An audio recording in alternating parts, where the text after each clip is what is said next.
Ya está grabando. Vale. Pues, Muy bueno, buena. Bueno, pues voy a empezar con una pequeña presentación de Rafa. eh, y entonces, perdón.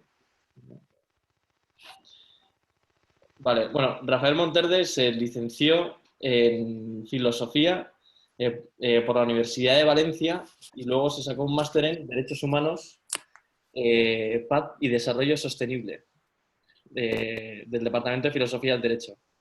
Luego ha sido profesor de filosofía también en el Colegio de Valencia eh, Fasta Madre Sacramento. Y luego, bueno, o sea, ha estado los últimos 4 años también preparando el doctorado, que por fin lo ha terminado en la Universidad Católica de Valencia. Y luego también, parcialmente aquí también, bueno, ha realizado varias estancias en la Universidad de Valladolid y en la Universidad de Navarra, y actualmente es profesor en la Universidad Católica de Ávila e investigador en el Departamento de Filosofía. Así que, bueno, Rafa, sin más dilación, la palabra es tuya. Esto está grabando, así que mide tus palabras. Y nada, espero que disfrutéis todos de esta nueva versión de Arete 4.0, como ha dicho Oscar antes. Y perdón, que se me ha olvidado, no sé si, bueno, ahora Dani va a dar también alguna indicación técnica para el funcionamiento de la sesión, así que Dani. bueno, lo que he dicho, ya he visto que todo el mundo está sin sonido, así que genial. Y nada, cuando alguien quiera preguntar, pues se lo quita, pregunta y al lío. Eso es todo. Me Está callo. un poco, se trata de poner contra las cuerdas un poco a Rafa, ¿no? Que aprovechemos y le demos un poco de caña, que ahora como profesor de filosofía tiene que empezar a acostumbrarse de las preguntas incómodas, así que menos mal que hoy contamos con la presencia de Guillermo. Eh, Entre valencianos queda la cosa, ¿no? Bueno, pues muchísimas gracias por haber confiado en mí un poquito. Después de haber vivido con José Antonio, imagino que pensaréis que no soy el más apto para hablar aquí, después de ser su amigo, etcétera, etcétera, pero bueno, ya veo que sois más abiertos de mente que él. Bueno, entonces, yo puedo decir que he venido aquí a hablar de mi libro, gracias a Dios, porque, bueno, tengo escrita la tesis, otra cosa es que la haya defendido, ¿no? Voy ya por el 4.º año, como dice Toño, pero bueno, espero que ya no haya más, porque si no esto va a ser eterno. Y después de haber querido hacer una tesis en filosofía política, pues me encontré con que el tema que se estaba demandando últimamente era el transhumanismo. Y la primera vez que escuché esta palabra yo pensé que era la cosa más rara del mundo. Y dije, ¿esto del transhumanismo qué es? Me puse a investigar y bueno, el primer año de la tesis, pues nada, al final vi que era un tema que había que sacar a la luz y que probablemente vaya a tener bastante juego en los próximos años. ¿Por qué? Pues precisamente porque el transhumanismo aboga principalmente una idea y es transformar al ser humano con la tecnología para eh, conseguir una nueva fase de la historia, una fase en la que podamos crear un hombre nuevo y que esta vez no consista únicamente en una utopía, sino en un hecho. ¿En qué sentido? En el que gracias a la aplicación de las nuevas tecnologías en la naturaleza humana, esa naturaleza sea susceptible de cambio y sea modificable hasta el punto de que sea otra diferente, ¿no? Otra diferente que sea transhumana o posthumana. Y ahí es donde entran las nuevas fases de la historia.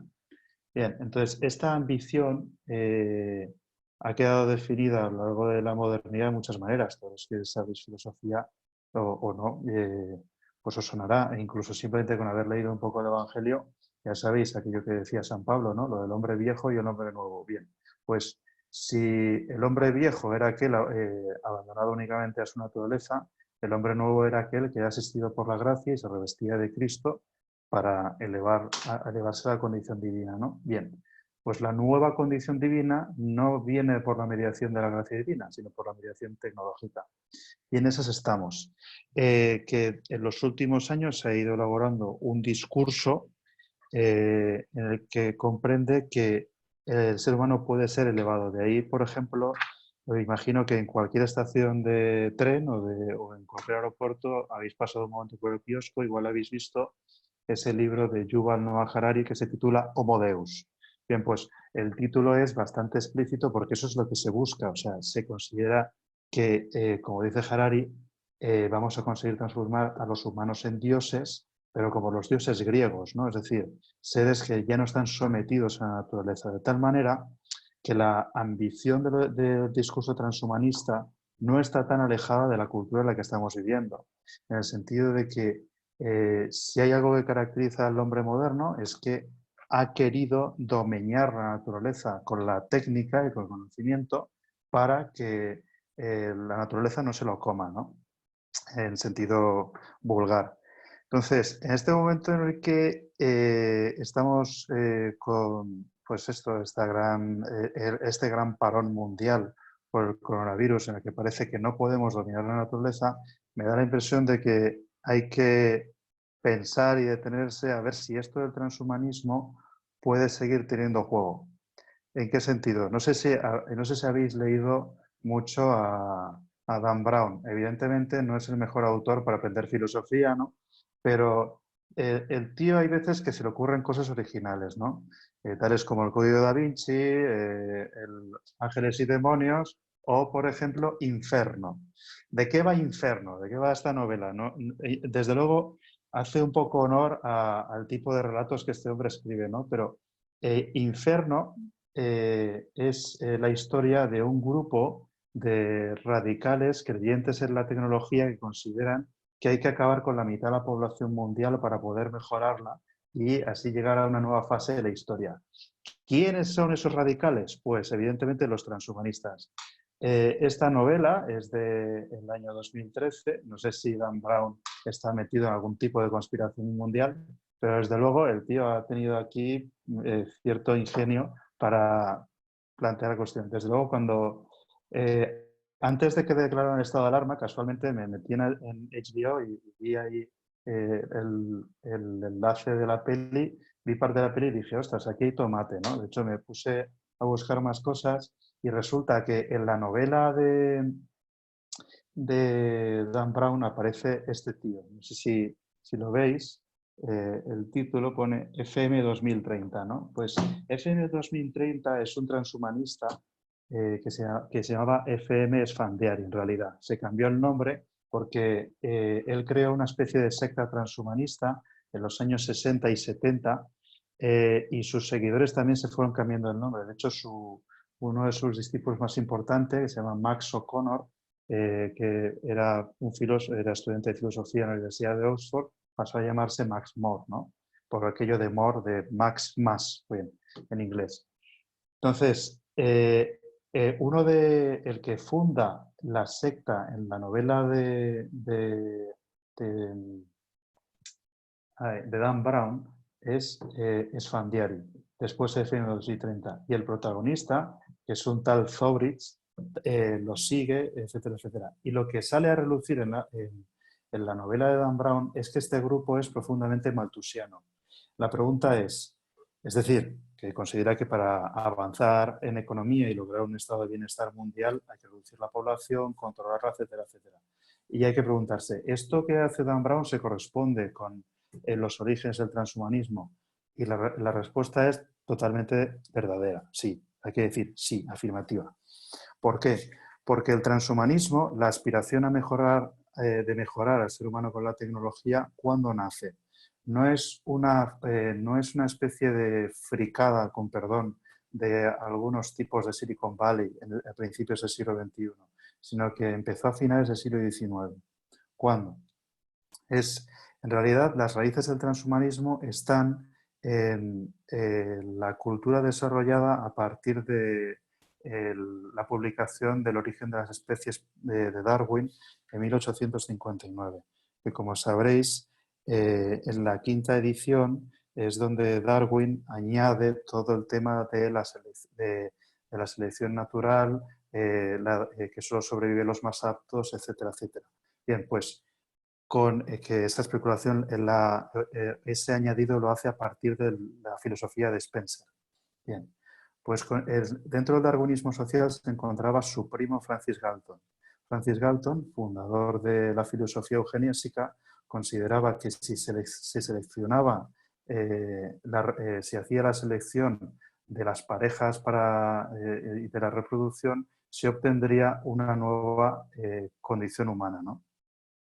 Y así empezó la filosofía eugenésica, etcétera, etcétera, y tal. Entonces tenías dos opciones, o la eugenesia negativa, que era impedir que la gente espera, o la esterilización, o la eugenesia positiva, es decir, favorecer el nacimiento. Esto, que en un principio era simplemente especulación, se acabó consolidando la cultura británica a finales del 19 y principios del 20. Y de hecho, en la London School of Economics, Galton, en 1904, en un discurso a la naciente Sociedad Sociológica de Londres, dijo que la eugenesia debía convertirse en una religión nacional en el Imperio Británico. Tanto es así, y tuvo impacto su propuesta, que hasta Winston Churchill dijo que la eugenesia era el objetivo último de su carrera como político. No simplemente fue la carnicería de Galípoli, sino que era la eugenesia, ¿no?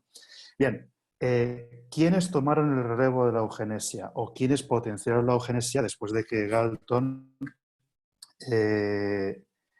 falleciera en 1911? Pues entre ellos estaba el nieto de uno de sus mejores amigos, que era Thomas Henry Huxley, uno de los asesores de Lord Palmerston en sus momentos, ¿vale? Thomas Henry Huxley, conocido como el Bulldog de Darwin, etcétera, etcétera. Bien. Pues su nieto, Julian, su especulación filosófico-biológica estuvo centrada sobre todo en consolidar esa religión basada en la eugenesia. Entonces, él lo que hizo fue desarrollar una filosofía que él denominó el humanismo evolutivo, que decía en lo que él llamaba una religión sin revelación, que aquí tenéis una edición del libro publicado en la editorial sudamericana. Bien, ¿qué es lo que buscaba Huxley con el humanismo evolutivo? Pues lograr una justificación moral y religiosa de la eugenesia y lograr su máxima difusión a nivel mundial. Tanto es así que el humanismo evolutivo fue su propuesta filosófica de cuando fundó la UNESCO en 1946. ¿Bien? Julian Huxley fue el primer presidente, duró apenas 2 años, pero su idea era convertir la eugenesia formulada como humanismo evolutivo y como dirección consciente de la evolución o selección artificial de los seres humanos. Y lo que ocurrió es que fue una propuesta demasiado radical y le dijeron, no, esto no. Pero bueno, no quedó ahí la cosa. Después de haber sido presidente, los años siguientes, sobre todo los 50, lo que buscó fue encontrar una alternativa al concepto de eugenesia. Y ahí es donde entra a escena la palabra transhumanismo. Porque en el 57, Julian publicó un ensayo titulado Odres nuevos para un vino nuevo, y el primer capítulo se titula Transhumanismo. Como veis, el tema religioso siempre está presente. Y si habéis leído el pasaje del Evangelio, lo de odres nuevos para un vino nuevo es una metáfora para explicar la conversión del corazón, ¿no?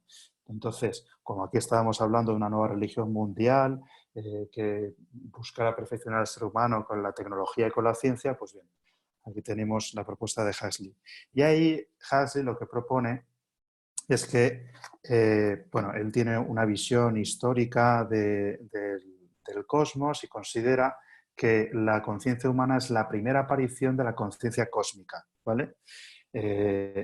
Como veis, bueno, es un poco gnóstica la visión. Y él entiende que nosotros somos en la primera fase de o las primicias de la conciencia universal que está autoformándose.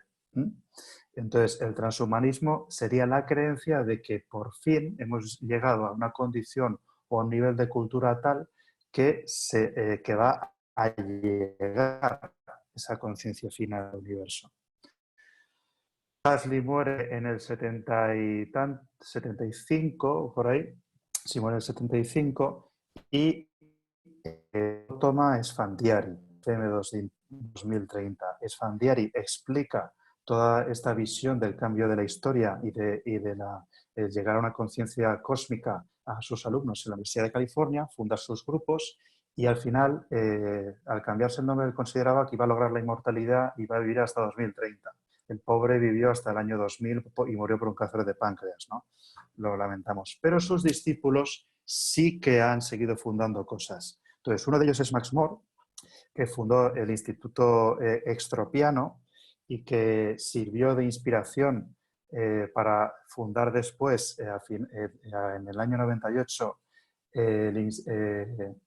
la Asociación Transhumanista Mundial, después denominada en el año 2005 Humanity Plus. Y bien, las enseñanzas de Max More, sirvieron de guía filosófica a Raymond Kurzweil para publicar en el año 2005 La singularidad está cerca. Raymond Kurzweil, para aquellos que no lo conozcan, es el director de ingeniería de Google del año 2005, es un inventor muy dotado, es muy capaz, es el que patentó el piano electrónico, ¿no? Y también la patente del reconocimiento de voz también es suya, la de reconocimiento de imagen, también no sé si fue uno de los inventores del escáner, entonces, y también ha desarrollado inteligencia artificial para el mundo financiero, o sea, no es cualquier persona, ¿no? Y fundó junto a Peter Diamandis en el año 2008 la Singularity University, financiada por Google y la NASA, ¿vale? O sea, está metido en proyectos importantes, o sea, y entonces, yendo al grano, ¿qué tiene que ver la Singularity con Julian Huxley y toda la pesca? Tiene que ver que es la continuación directa de la propuesta de la conciencia universal cósmica, ¿no? ¿Por qué? Porque la singularidad tecnológica es la idea de que esa conciencia universal va a partir de la inteligencia artificial fuerte, es decir, la inteligencia artificial que no es como Siri, sino que puede ser igual o superior a la inteligencia humana. Entonces, el objetivo es acelerar tanto la tecnología y la realidad que por fin haya una especie de fusión mística con el universo y la inteligencia artificial lo gobierna todo. Eso es lo que dice Kurzweil, no lo digo yo, pero ahí queda la cosa. Entonces, ¿por qué creo que el transhumanismo es importante? Pues, en primer lugar, porque me parece que es una religión secular del siglo XXI que puede coger fuerza. Y luego, también por la cantidad de pasta que está moviendo, no solo a nivel de publicidad, de marketing, etcétera, etcétera. Me da la impresión de que organizar una especie de think tank millonario con Google y la NASA tiene su miga, ¿no? Entonces, algo me dice, sobre todo en esta década y después del trauma que estamos padeciendo con esto del coronavirus, que la creencia en que la inteligencia artificial puede ser una gran parte de la solución de nuestros problemas puede tener mucha fuerza. Es más, me da a mí que esta filosofía es, digamos, la filosofía de los flagelantes de la cuarta revolución industrial. Es decir, es una especie de milenarismo que dentro del contexto de la cultura de la cuarta revolución industrial puede tener fuerza, sobre todo en algunos desarrolladores de inteligencia artificial o investigadores en tecnología, y ha recibido el apoyo de bastante gente.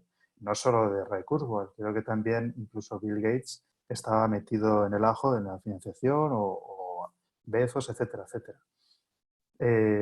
¿Puede ser la nueva religión mundial? No lo sé, pero en un primer momento, evidentemente creo que no, porque creo que el mundo es mucho más complejo que esto.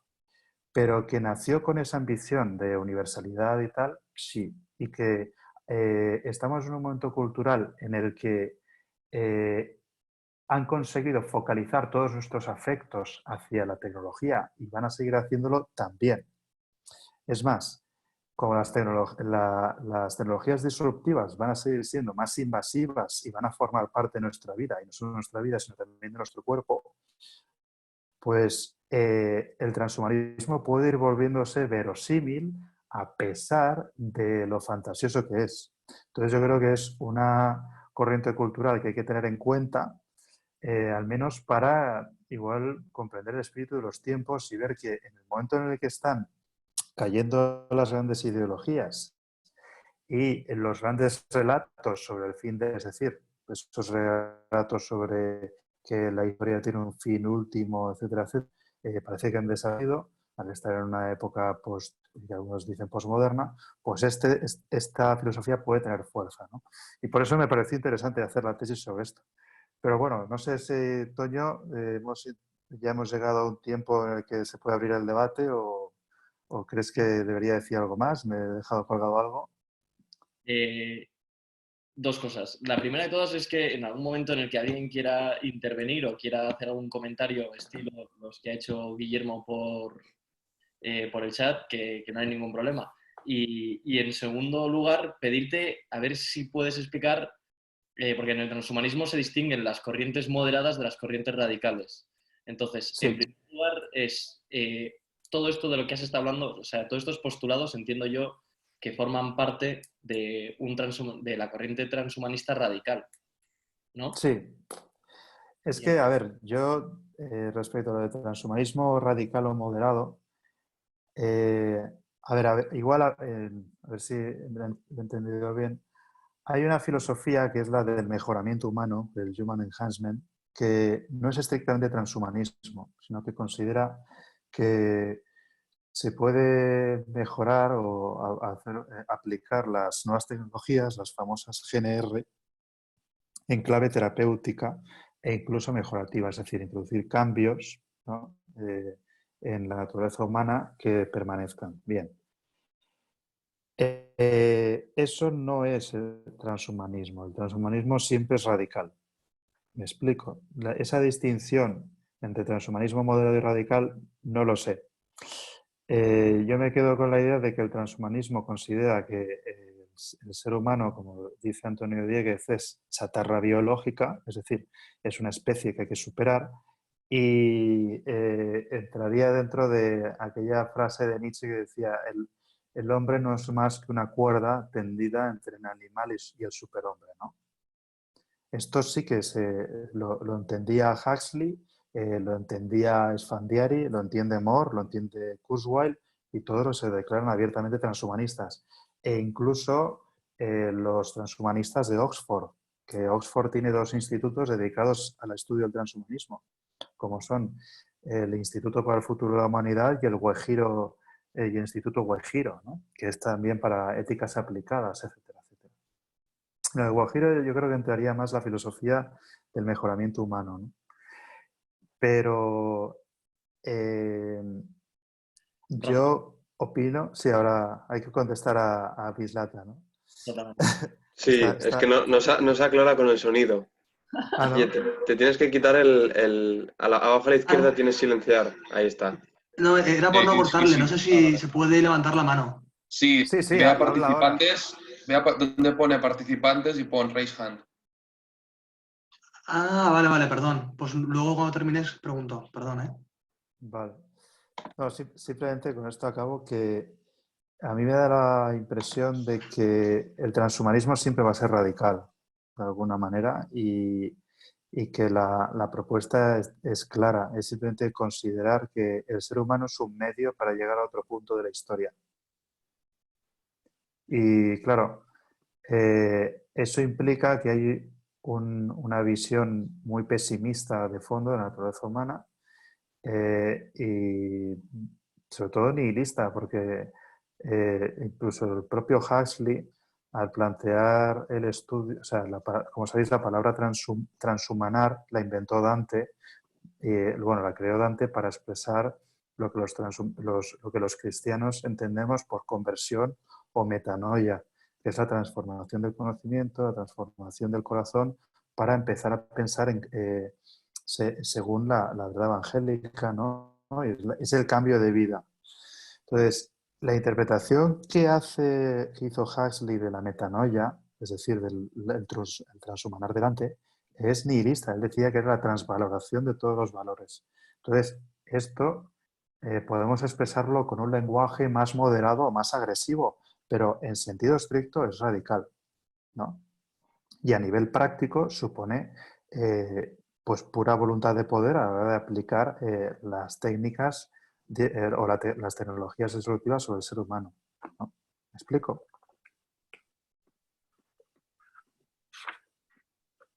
Pero bueno, no sé si he contestado a la pregunta de Toño.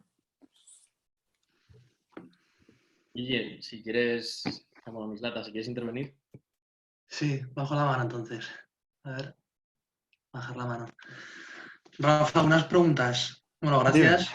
Y luego, en el transhumanismo, la concepción del cuerpo como hardware, si puedes ahondar en esa idea de pensar que realmente no forma parte de la identidad de la persona y que el cuerpo es prescindible y que propiamente lo único que es identidad es el software, o podría llegar a serlo. Eso, si puedes tocarlo, me gustaría. Por otro lado, ahora nosotros, los términos en los que comprendemos la libertad humana y el ejercicio de nuestras facultades es desde la persona como principio de las acciones. Cuando la técnica forme parte de nuestro cuerpo, hasta qué punto eso puede afectar a nuestro dominio, a nuestra libertad, en tanto que los patrones de funcionamiento de la técnica necesariamente son externos, algo de fuera se meterá en nosotros. Es verdad que aumentará las posibilidades, pero también las injerencias externas, así como el modus operandi. No será propiamente humano, sino técnica adaptada al hombre. Otra pregunta, en cuanto al tercer mundo, ¿nos entraremos con verdaderos epsilon?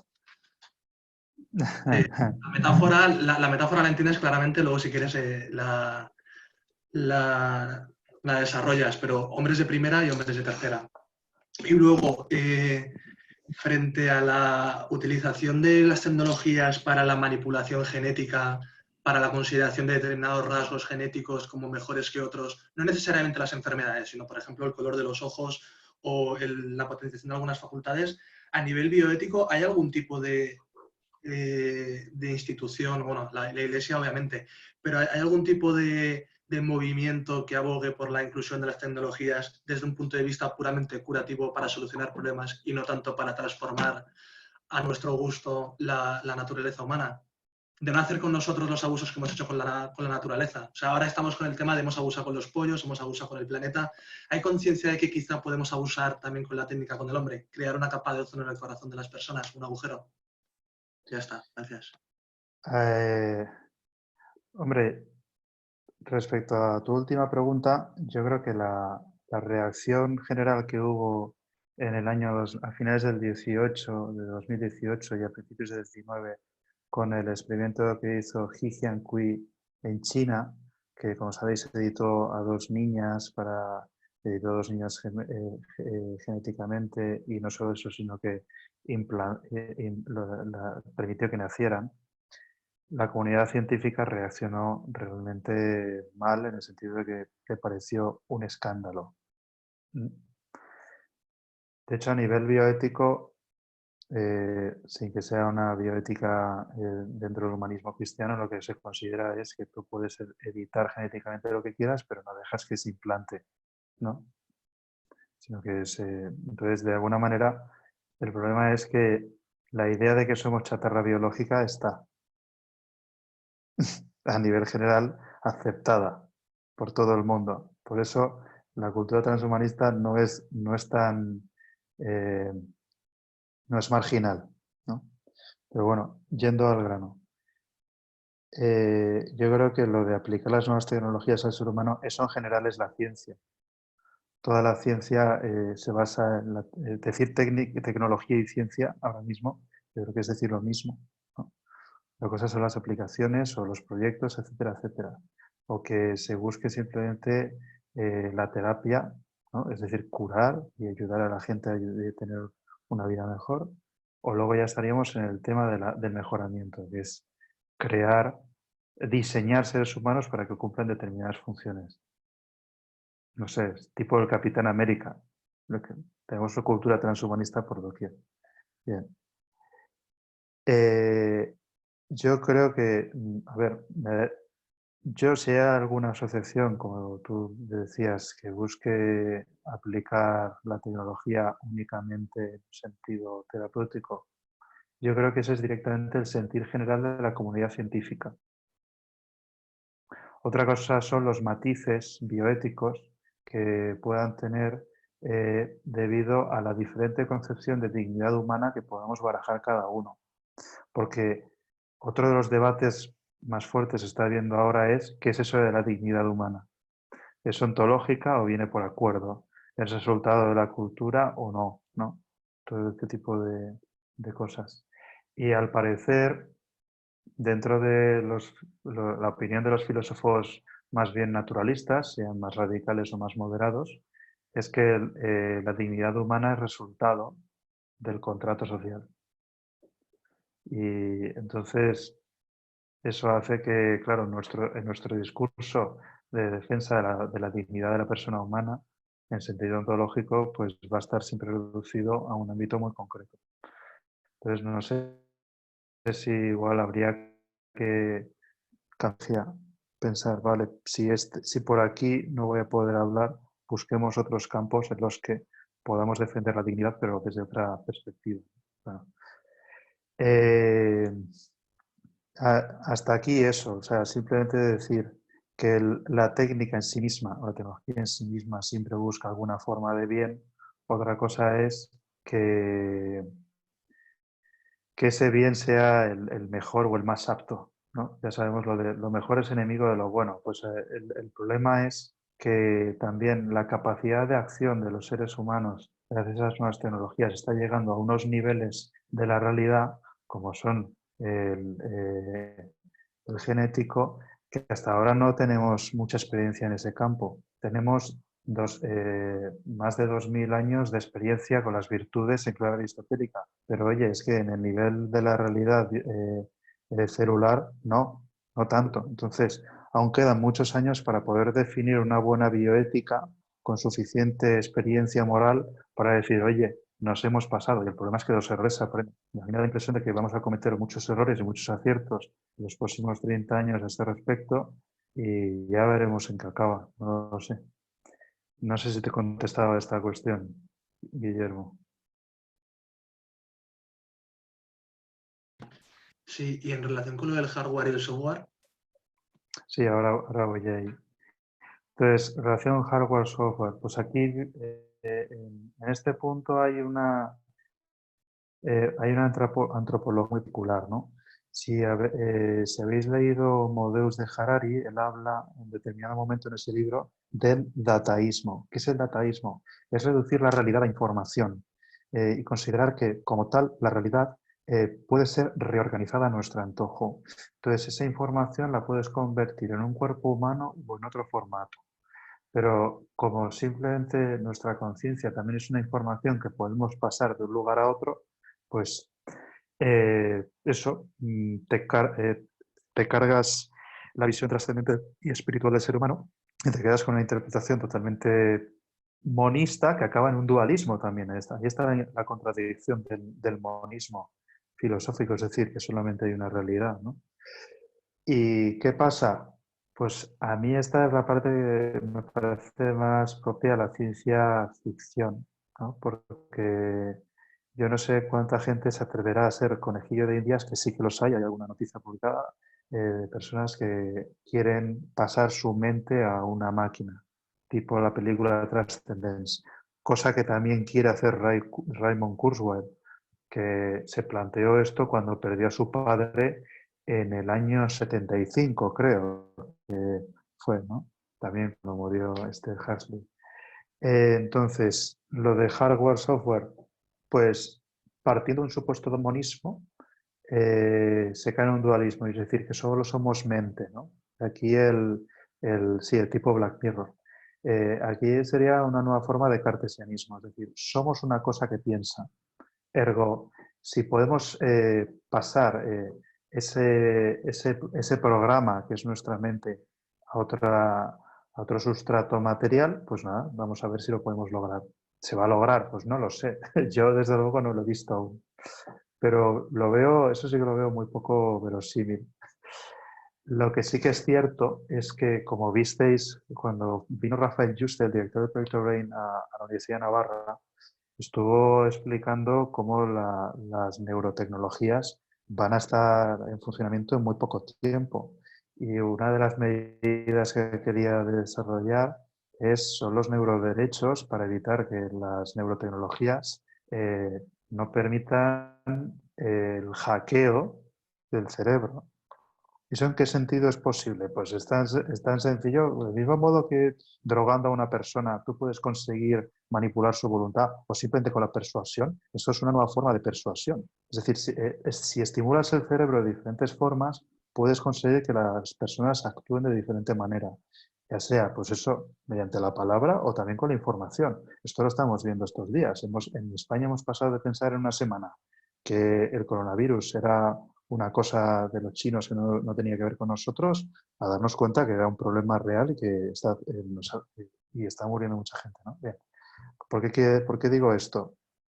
Porque este discurso de la injerencia de la tecnología en el cerebro pues tiene mucho recorrido y se está pensando ya desde la Segunda Guerra Mundial. O sea, por ejemplo, es también la teoría computacional de la mente, que la empezó a desarrollar ya Alan Turing, von Neumann estuvo pensándola, el fundador de la cibernética, Norbert Wiener, especuló sobre esta cuestión, e incluso Marshall McLuhan, creo que se llamaba, también habló de este tipo de cuestiones, ¿no? Pero todo va dirigido a una cuestión, la síntesis de la mente, crear una especie de conciencia colectiva universal que facilite que todos vayamos en una misma dirección, la cultura única.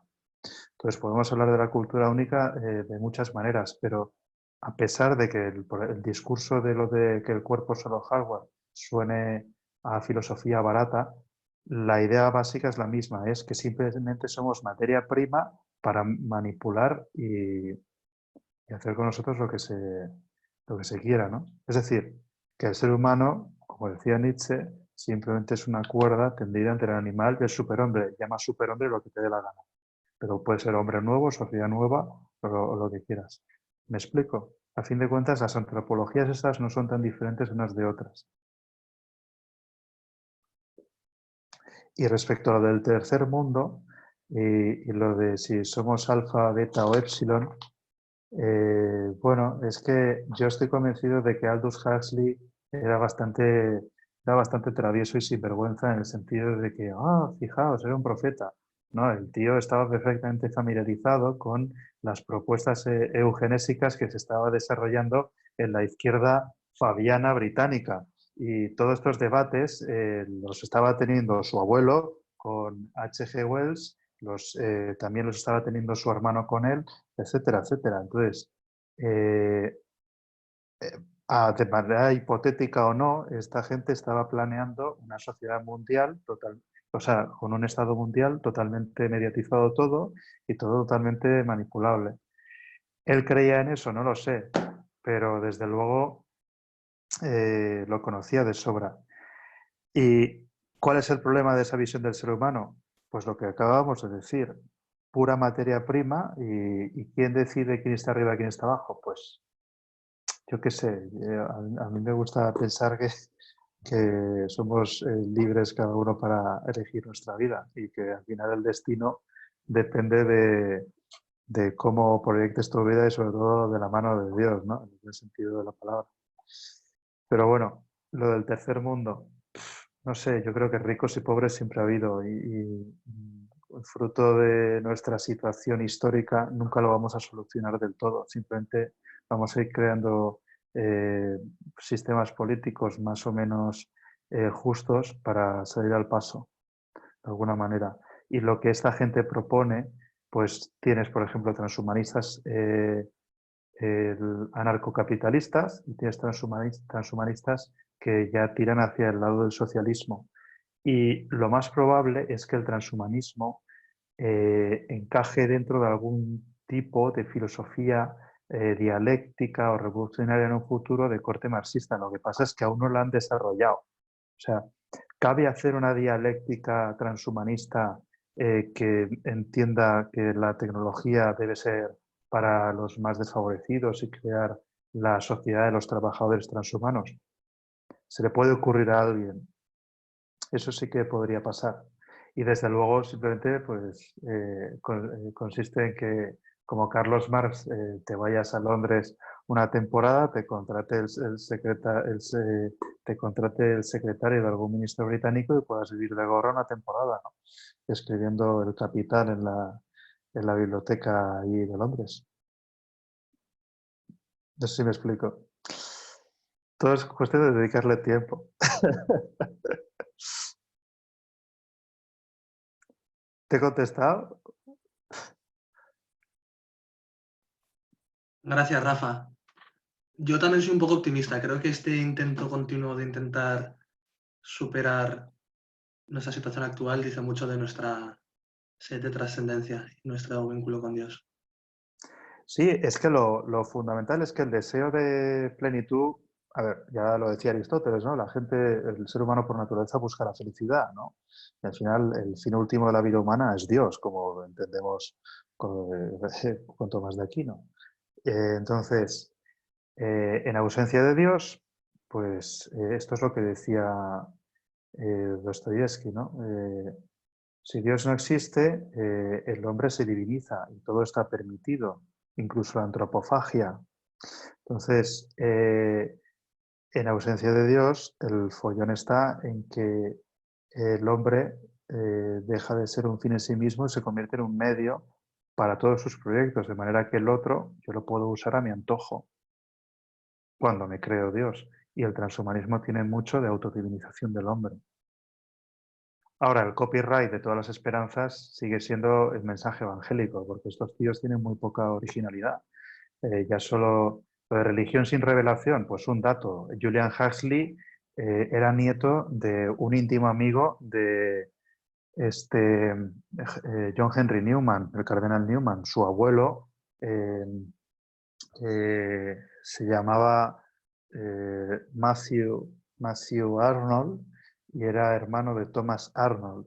Matthew, si no me equivoco, primero se convirtió al catolicismo, se rebotó y volvió al anglicanismo, y ya su hija, que es la madre de Aldous y Julian, se casó con este, ¿no? Pero la hija lo que hizo fue educarlos estrictamente en el odio del catolicismo y en la adoración de la naturaleza, de manera que toda esa espiritualidad cósmica de pensar que la naturaleza es Dios, que en clave panteísta y un poco en rollo de lo de la madre tierra, la Pachamama, etcétera, pues ya les viene de ahí. Y curiosamente, pues Julian acabó siendo el primer director de la UNESCO, con lo cual, pues bueno, no sé, me da que pensar, ¿no? Pero bueno, ¿dónde estábamos? En la religiosidad.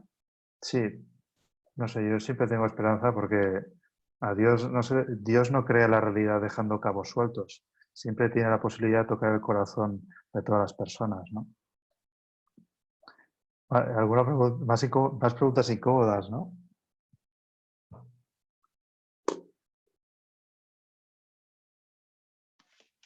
Rafa, yo tengo una pregunta. ¿Se me escucha bien? Cuéntame. Bueno, la primera que te quería hacer era justamente a qué movimiento político creías que se podía encajar. Pero bueno, más o menos lo has respondido, pero a lo mejor, no sé qué te parece, porque tú has dicho, no sé a lo mejor en qué tipo de pensamiento marxista podría encuadrar, pero justamente a mí me da la impresión que todo esto encuadra perfectamente en Foucault. Es decir, cuando ese señor habla de la biopolítica y el biopoder, al final lo que está haciendo es a nivel social todo el conjunto de mecanismos de poder que puedan controlar, en última instancia, el último acto de la persona, el más radical, que es la libertad. Con el avance de todo esto, el transhumanismo, aquí lo que se puede crear es una sociedad máximamente controlada, es decir, que seamos pura materia dentro de un globo gigante, seamos un Matrix, ¿no? Algo conectado dentro de una gran máquina, nada más. Esto para empezar.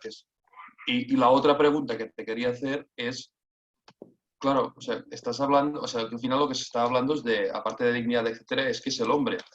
Pero no me da la impresión que cuando estamos hablando de cómo esto puede sesgar la libertad, sea el mismo modo de la coacción o sea el mismo modo, no sé, de cuando en la época feudal el señor feudal te decía o me das el pan o te corto la cabeza. Porque aquí aún había libertad, porque uno no podía entrar en lo más interno del hombre. O sea, uno podía elegir morir libremente, pero lo elegías tú al final. Ahora con todo esto, claro, se está si se consigue llegar al cerebro, a la neurona, a hackear el cerebro, ¿dónde queda aquí la libertad? Aquí no hay libertad de nada, es decir, aquí se queda todo suprimido, es decir, es como si te hacen una lobotomía, te dejan seco y te controlan, punto y final. Entonces, no sé si estamos hablando, creo yo, de niveles distintos de consecuencias del mal uso del transhumanismo. No sé si... Voy a empezar por el final porque es lo que más fresco tengo. A ver, el hecho de que el ser humano sea manipulable no significa que deje de ser libre, ¿no? Simplemente significa que está en el error. Entonces, es del mismo modo, que yo pueda equivocarme al percibir la realidad no significa que la realidad no exista ni nada, sino que simplemente yo tengo ahí un error de percepción y ya está, ¿no? Nos pongamos en plan cartesiano y tal. Bien. La cosa es, el hecho de que se pueda dominar el cuerpo humano no significa que puedan dominar su espíritu, porque estrictamente el espíritu solamente depende de Dios.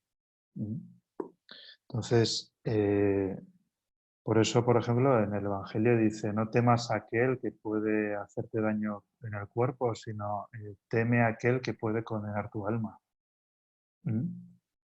Entonces, la cosa es que, gracias a Dios, estas antropologías son tremendamente limitadas en el sentido de que nos reducen simplemente a cuerpo.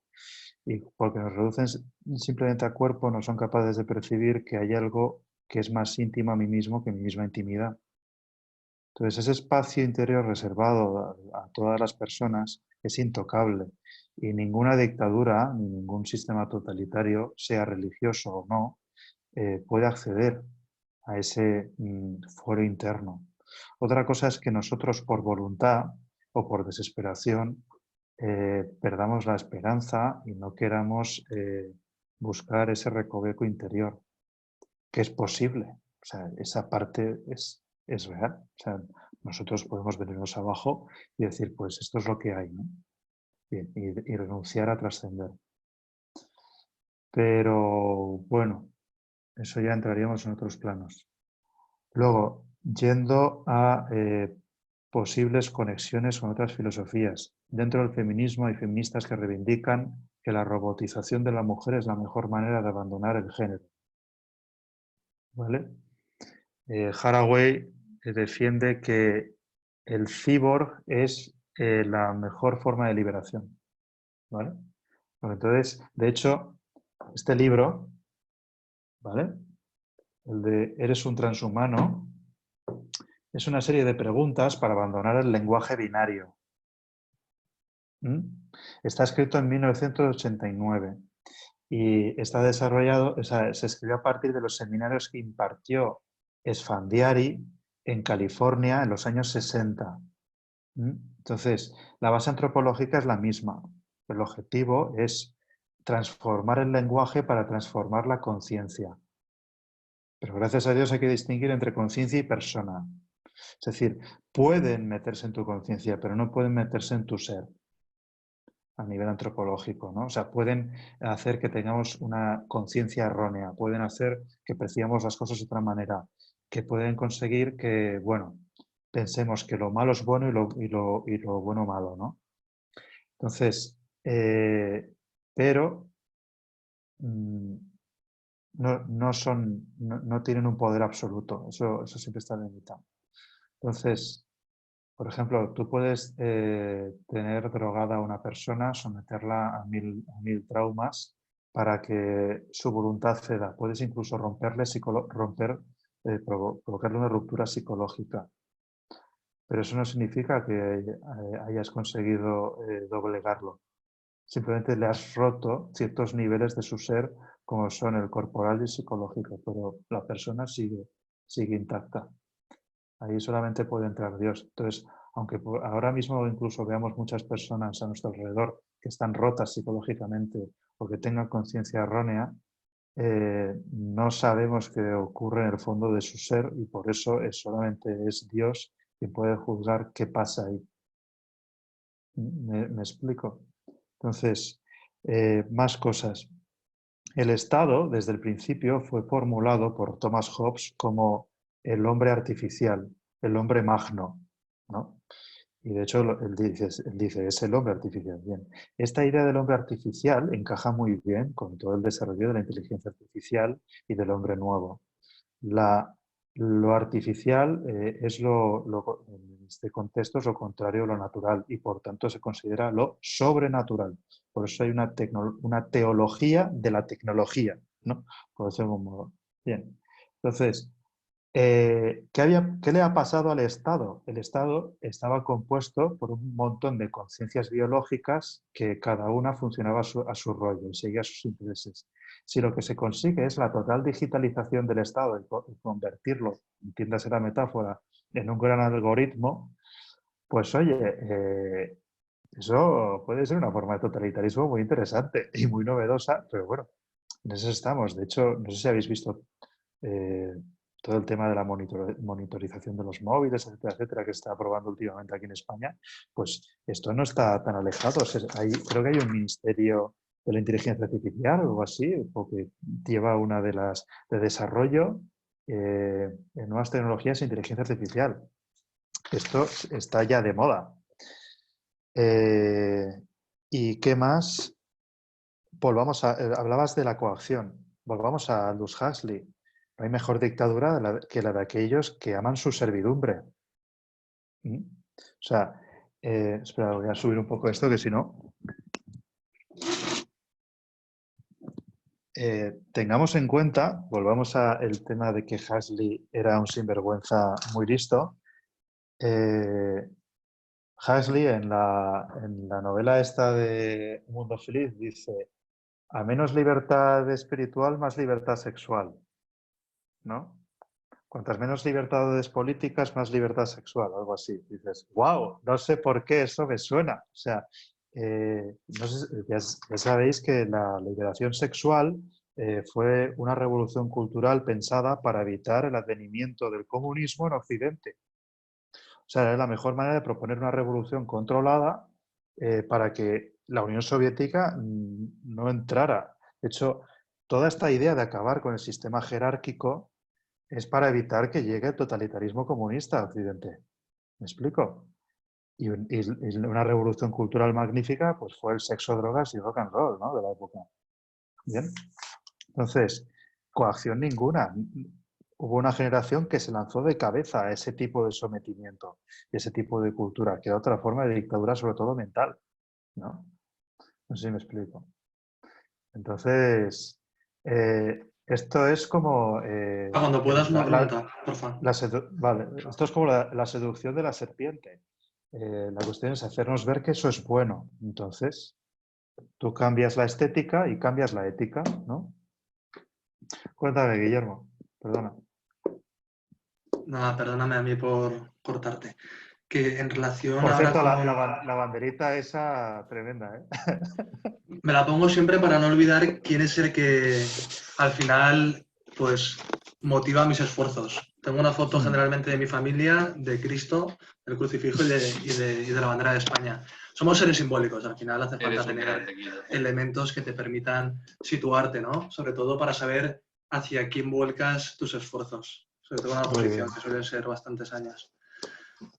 En relación con el tema ahora también del coronavirus y así, la gente pues le está dando muchas vueltas al tema de la conciencia ecológica, que yo creo que obviamente hay que tenerla y hay que recuperar un sentido cristiano o humano, no sé si cristiano, pero humano de la naturaleza, que quizás se perdió con la técnica y toda la lógica del dominio y demás. Pero el tema del overpopulation, parece que, claro, si no se da un discurso, yo al menos no estoy escuchando el discurso a lo mejor que contradiga a Malthus y compañía en relación con la sostenibilidad del mundo. Óscar. ¿Cómo, perdón? Que Óscar se va, que me despido de él. Gracias a todos. Nos vemos a la próxima y gracias, Rafa. Muchas gracias. Estamos en contacto. Que en relación con el overpopulation parece que la gente, claro, coge un poco de locura, somos ya demasiados, o se pone aquí algo de remedio, o entra la técnica, o entra la ingeniería social, o nosotros por nosotros mismos, por así decirlo, la tendencia es que acabemos destrozando el planeta. Y parece que la culpa es eso, que la tienen incluso los países más pobres, que son los que más se reproducen.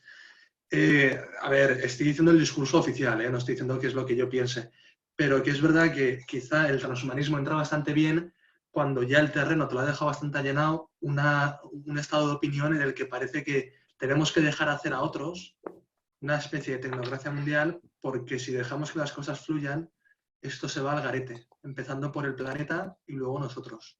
Y el tema del overpopulation me parece eso, el que no hay un discurso razonable. A ver, yo pienso que, a ver, el modelo de familia tradicional y la monogamia sería lo mejor.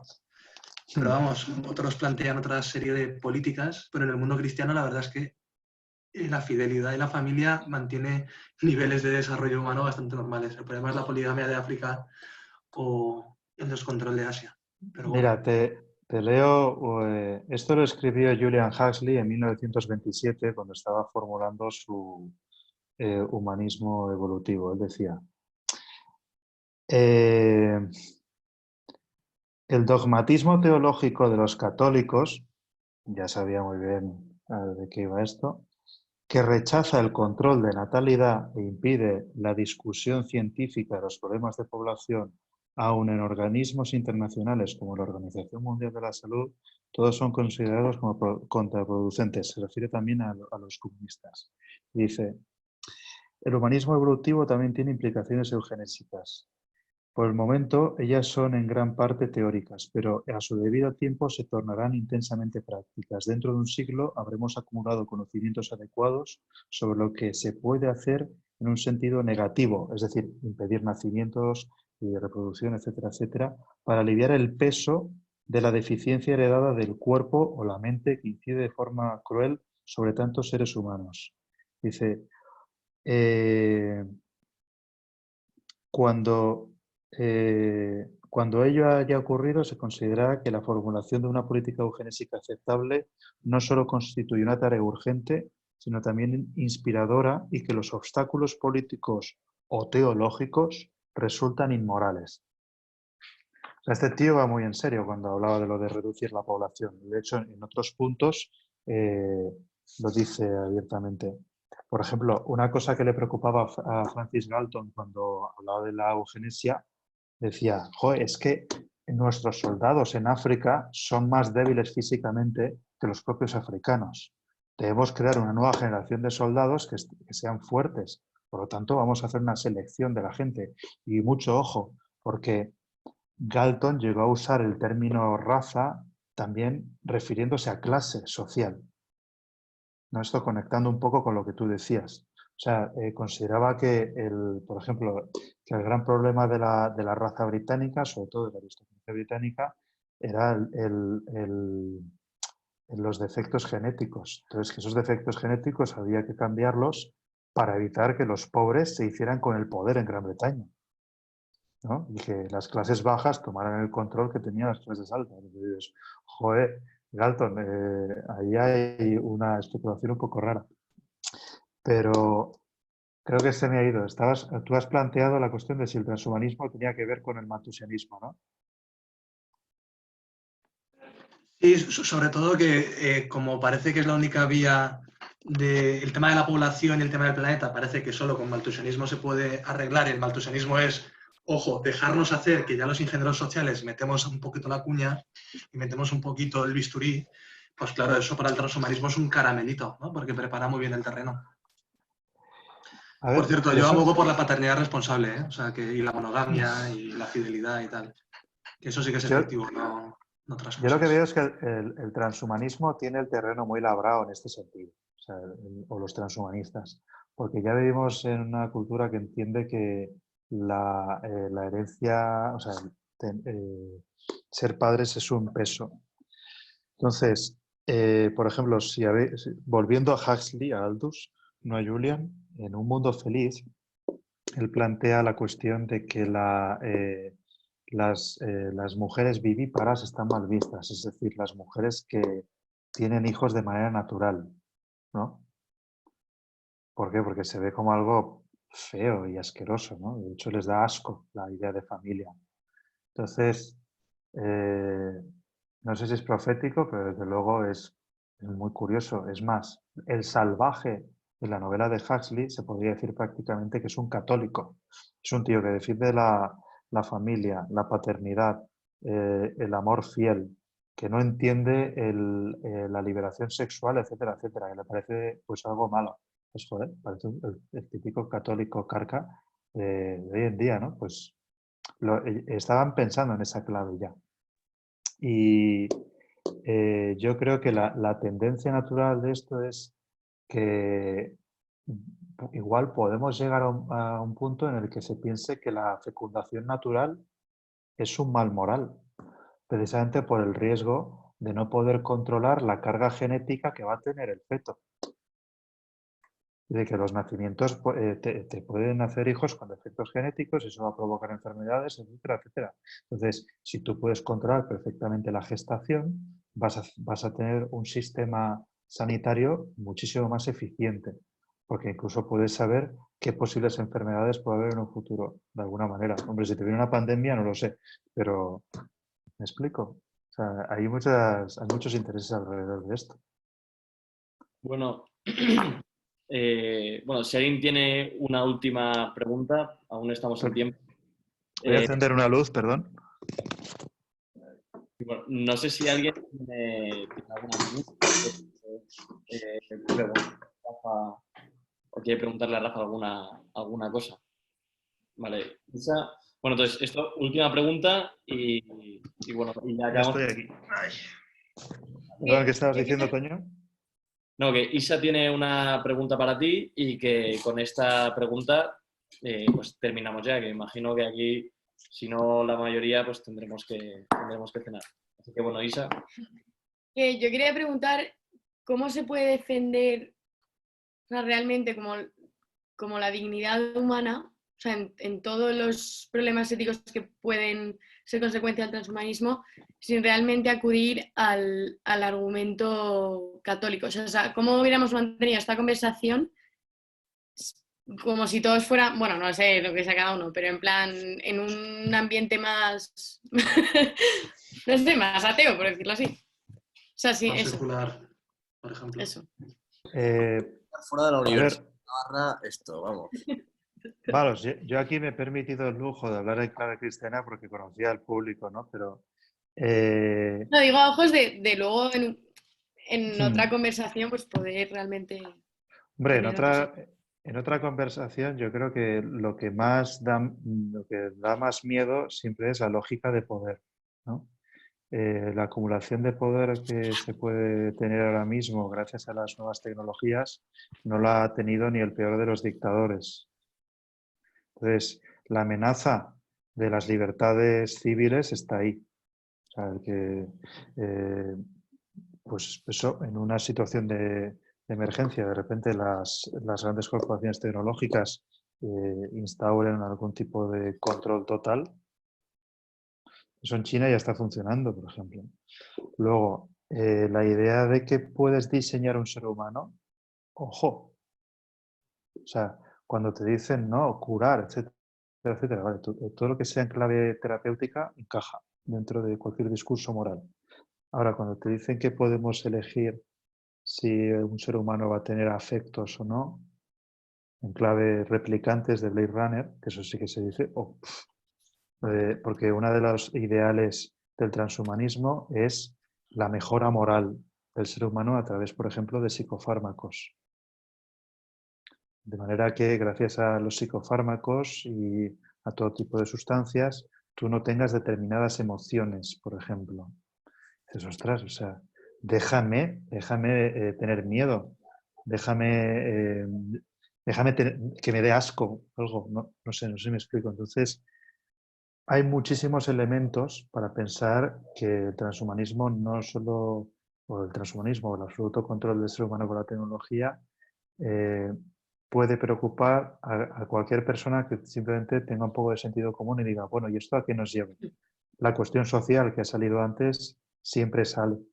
En todos los debates todo el mundo me dice, oye, pero entonces vamos a estar divididos en aquellos que puedan pagarse las mejoras y aquellos que no. Claro. Porque ponte tú a pagar todas las mejoras en una socialdemocracia. Es que no se puede. Ya estamos viendo, nos está costando mantener este sistema, como por encima pagar el mejoramiento humano. No da. ¿Me explico? No sé, Sí, sí, sí. ya solo con el hecho de meterte en la conciencia del otro y poder manipularla, eso ya inspira respeto, incluso temor, diría yo, ¿no? Todo lo Totalmente. que, todo lo que suponga tener control sobre otro, ¿no? La idea esa de mi libertad acaba donde empieza la tuya, pero si la tuya nunca empieza, la mía no tiene límites, ¿no? Es que Claro. ese es el tema. Vale, genial. Gracias. De nada. Bueno, pues realmente ya hemos llegado al tiempo y nada, espero que hayáis estado a gusto, espero que os haya servido. Gracias, Guille, por los comentarios. Y nada, sobre todo, gracias, Rafa, a ti por habernos dedicado este tiempo. Y nada, seguimos en contacto, Rafa, para futuras ocasiones. Si A vosotros por todo, ¿eh? Muchas Y, gracias. y nada, eso, que buenas noches, que muchas gracias a todos y que nos vemos la semana que viene. Genial. Chao, Chao. gracias. Gracias, Rafa. Hasta luego. Gracias. Gracias. Adiós. Chao, Rafa. Chao.